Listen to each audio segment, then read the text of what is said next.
Interpreter log 6, Friday, November 25th, 2002. Eventually in life, we always end up kind of back at the same place where we started, right? It's ironic, it's weird, but it's basically the way, like, what is a good day in life, really? Good day in life is you take a shower, you walk out, you smell your 10-year-old's hash brown being made in the toaster. You feel absolutely fine. You have no pains. You have no negative thoughts. You know, maybe previously, decades earlier, this would have been a lame day, a boring day, a gray 8-degree day.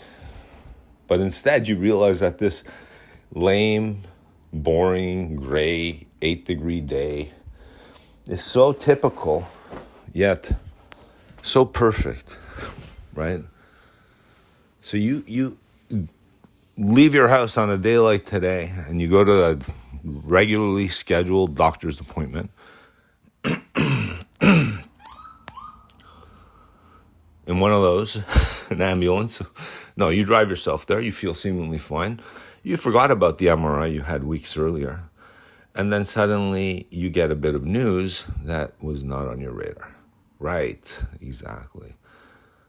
Now you're all about, oh my God, this day, as gray as it is just perfect. So you can be that way healthy. But that's not really the point of this interpreter log entry. I think the point of this entry was I was thinking about yesterday's session with Xiang and with Mahigon and Garrett. Even Erica was there. And, you know, I see that Garrett's having issues, but it's a mix.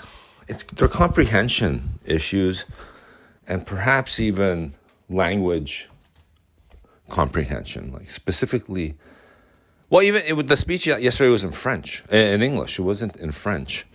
And yet certain parts eluded him, which did not elude me. I was able to track the whole speech.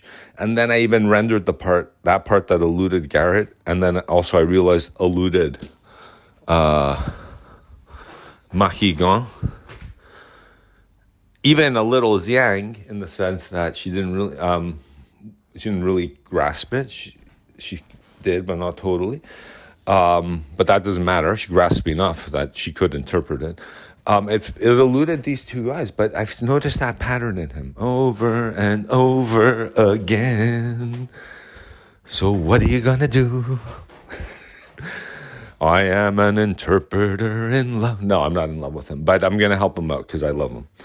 And he's a great guy, and that's what a friend would do. So I'm going to reach out to him because besides his language, maybe deficiencies, perhaps, are some comprehensions about certain, like, say, economic issues. Yesterday was like a macroeconomic speech on India and gas prices. It was very interesting. I was very proud of myself, though, I must say, because I grasped... not only did I note everything, I grasped all the concepts. I was able to render it.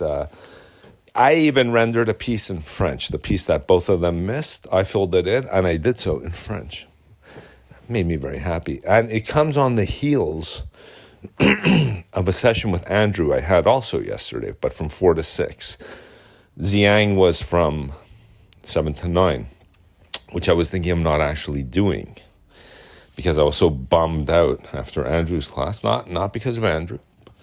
No, it's all within me. But however, he played this seemingly innocent speech on my palace of happiness, which is this ex-MCI student.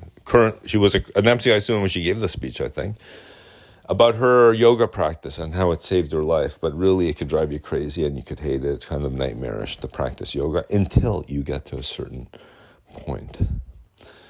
I had a horrible time with it.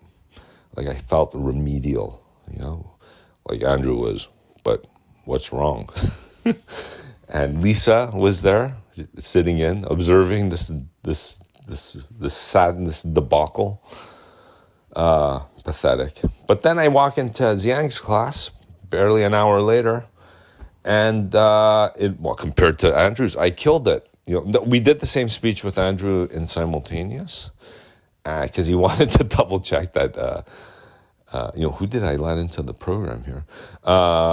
He confirmed. He goes, okay, good. I'm happy. Clearly you can interpret, and you understand the concepts, everything. He goes, it's in your notes. Your problem is your notes then. So I made him a bet. I said, I bet you that if I read your notes, I could render this. And he was like, oh yeah, fine, I'll take you up on that bet. And he called up his notes, and he went, go ahead. And I started reading his notes. Now, I don't know all his symbols off the top of my head, so he would help me out. In red, he actually wrote out in real time what was going on, and I rendered like half of it, and he said, yes, okay, I see that. So you see, he says, it's your notes. You read my notes, and you understand 3/4 of them, and it flows. And he goes, most importantly, I get that you understand what you're hearing.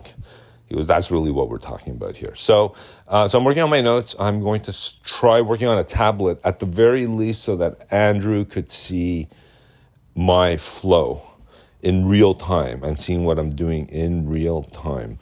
And that should become a much more pedagogical approach.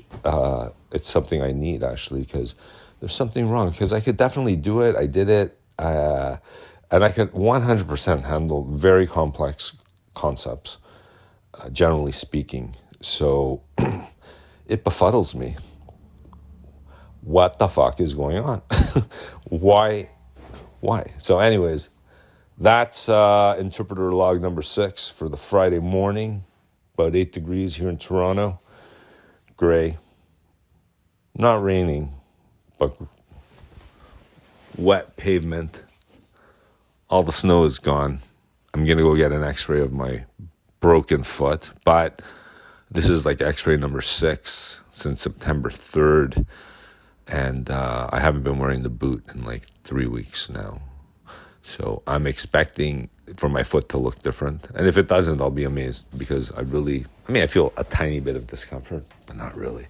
I'm not back to normal 100%. But anyways, that's what I'm going to do. And then I have homework and practice and et cetera, et cetera. I have to do a presentation. Anyways, that's really boring. Beiger out.